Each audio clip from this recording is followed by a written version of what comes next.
Alright guys, see what Biash is doing right now. So he's tenderizing the chicken breast.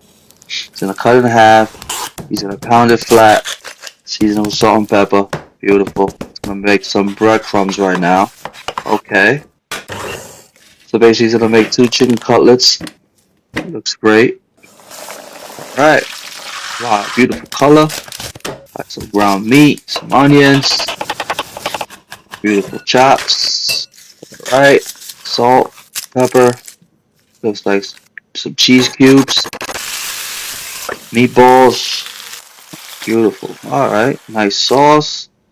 Looks like a Korean meatballs. Oh wow. So he's gonna make a meatball sandwich as chicken breast as the bread.